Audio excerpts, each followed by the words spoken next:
Sa mga taga-subaybay nating Pag-ibig members, alamin natin na ano nga ba ang bagong programa ng Pag-ibig Fund para sa inyo ngayong taon. Makakausap natin ang kanilang presidente at CEO Ahmad Rizaldi Moti. Magandang araw po, sir. Magandang araw, Yusek Rocky at kay Secretary Martin. Sir, ano-ano na po ba yung mga programang naipatupad ng Pag-ibig Fund itong nakaraang taon upang matulungan po yung mga miyembro nating harapin ang hamon ng pandemya? Yes. Yusek Rocky, maliban po sa mga nilalaman ng ating Bayanihan 1 and 2, so meron po tayo dong 2.5 months na grace period under Bayanihan 1 at meron din pong 60-day grace period sa Bayanihan 2 naman po. Maliban po dun sa dalawang batas na yon, ang Pag-ibig Fund Board of Trustees po sa pangunguna ni Secretary Del Rosario ay nagpatupad po tayo ng 3-month moratorium last year nung kasagsagan pa lang po nung ECQ natin.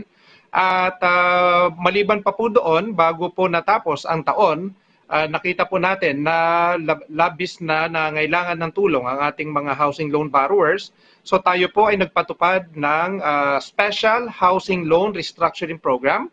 Ito po ay tumakbo mula po October hanggang December 15 at nakatulong po tayo sa 80,000 plus, around 80,000 housing loan borrowers na karamihan po ay pumili na mag-resume yung kanilang housing loans ngayong Marso po. Pinayagan po natin na ma-delay yung resumption of mortgage nila. So bali March 2021 na po bilang pagtulong po natin sa kanila. At ang panghuli po ay nagdesisyon po ang ating Board of Trustees bilang pagtugon po muli sa panawagan po, lalo na po ni mahal na Pangulong Duterte na matulungan ang ating mga kababayan. So ang board ng Pag-ibig Fund po ay minabuting i-defer or i-delay ng isang taon ang ating scheduled savings rate, savings increase, membership savings increase na 50 pesos per month starting January 2020, so this month. So minove na po natin yan, January 2022 na po, Yusek Rocky. Opo, batid din po namin na nagpatupad din kayo ng mga programa na layunin po makatulong sa pagbangon ng ating ekonomiya. So ano-ano po naman ang mga programang ito, sir? Yes, Yusek Rocky, sa kasamaang palad kasi nung tumama yung pandemya sa atin, ang laki po ng drop sa ating pabahay, yung pautang po sa pabahay, mula po sa average na 6 billion, 6-7 billion a month na housing loan takeout natin na nakakatulong sa 7,000 members na magkabahay.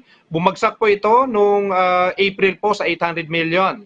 At para po masagip at matulungan na makabawi kaagad ang ating mga partner developers na gumagawa, sila po yung gumagawa ng mga mass housing projects. Ang board po ng Pag-ibig Fund ay naglabas ng programa, bridge financing po, yung 10 billion peso, parang ano po siya, economic stimulus fund, para po matulungan, magkaroon ng cash flows ang ating mga partner developers, para po patuloy sila na gumawa ng mga bahay para po may mabili naman ang ating mga miyembro. At ang pangalawa pong ginawa natin as intervention, kasi po nung mga June-July, napansin natin na around 50% ng ating mga housing loan applicants ay nagpa-defer or nag-cancel ng application.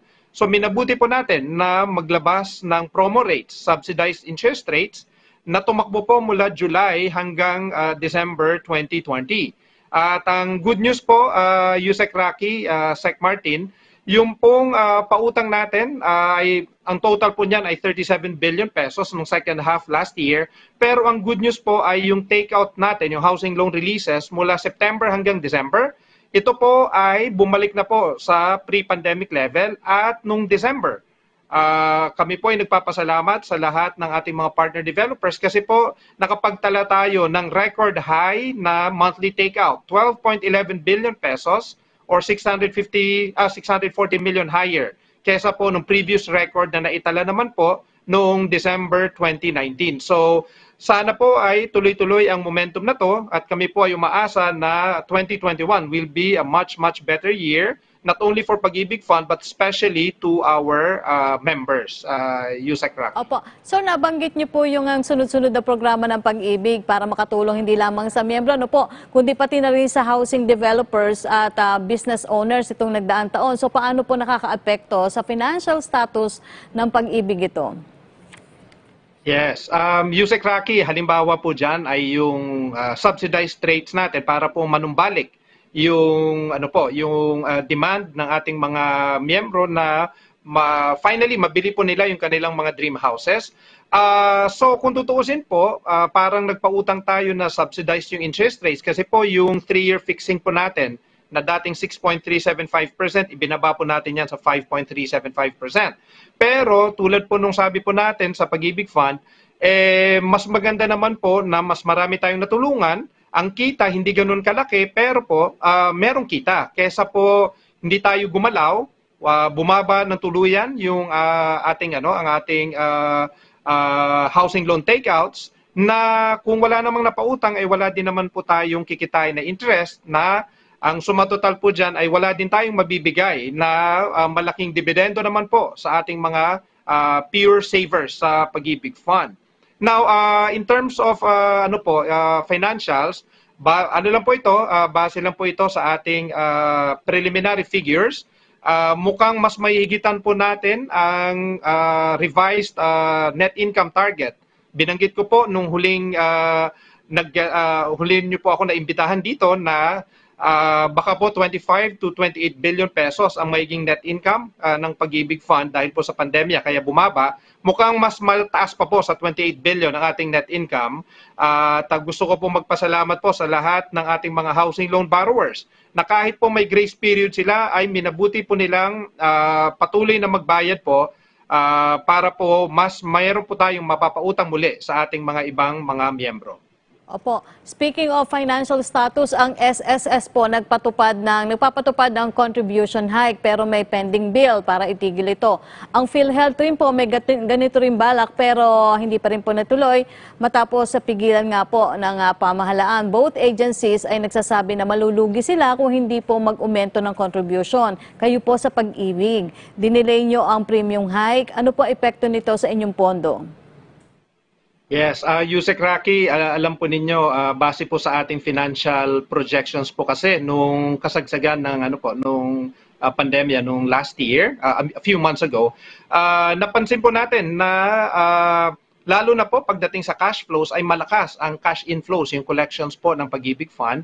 Patuloy po na nagbabayad ang ating mga miyembro na may pagkakautang po sa Pag-ibig Fund. Kaya po ang board po natin, Board of Trustees, ay minabuti nga po na i-defer or i-delay ng isang taon nito.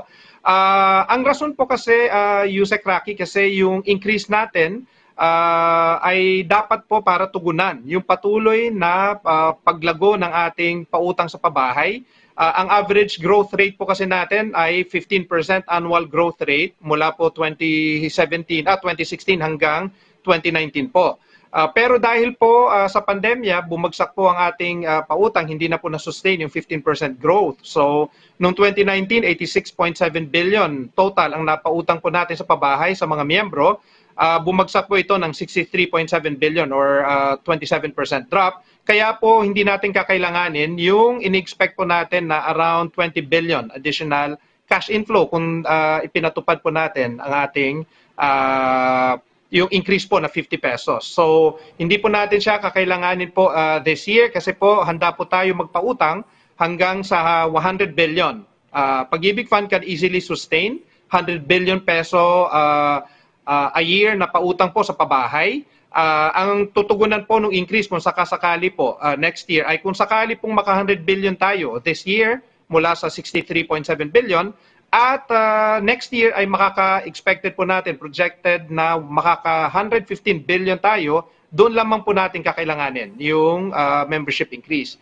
Pero kung hindi po naman papalo ng 100 billion this year, pag-aaralan po muli ng Pag-ibig Fund kung irerekomenda sa board na i-delay pa muli yung ating increase. Kung hindi po natin kakailanganin just to sustain yung malakas na pautang sa pabahay para naman po ma-realize ng ating mga miyembro yung dream of home ownership. Hindi po natin yan basta-basta itataas, Yusek Rocky. Opo, sir, kumusta naman po yung investigasyon nyo kaugnay sa mga scammers na nagpapanggap umano na opisyal mula sa Pag-ibig para po makakuha ng pera sa mga biktima at ano ang babala nyo sa publiko tungkol dito?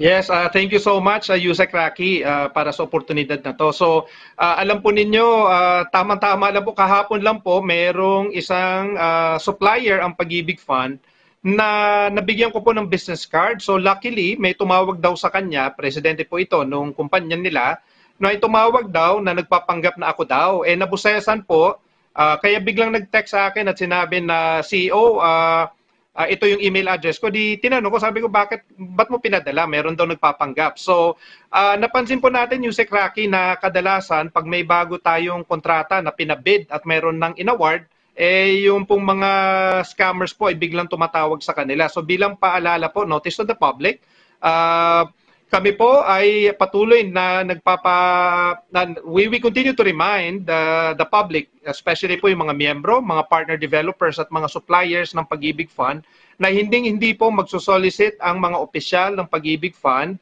sa inyo. At tulad po nung ating nilagdaan na integrity pledge, bawal po yan. Pinatawagan na rin po natin ang lahat ng ating mga partners, mga developers at mga employers na kung sakaling may tumawag ay magsabi po sa atin kaagad. Meron po talagang mga tao na mukhang walang magandang ginagawa sa buhay, Yusek Rocky. Hingin ko na lang po ang inyong mensahe para sa publiko at syempre sa lahat po ng miyembro ng Pag-ibig. Yes, Yusek Rocky, unang-una po ay better than expected po ang ating 2020. Makakaasa po ang ating mga miyembro ng hindi kasing taas na dividend rate pero maganda-gandang dividendo po ang ating ma-declare once approved po ng board. At para naman po sa mga miyembro na nais malaman po ang mga ibang programa at mga benepisyo po sa Pag-ibig Fund, maaari po silang tumawag po sa ating contact center po, 028-7244-244 or 8 Pag-ibig.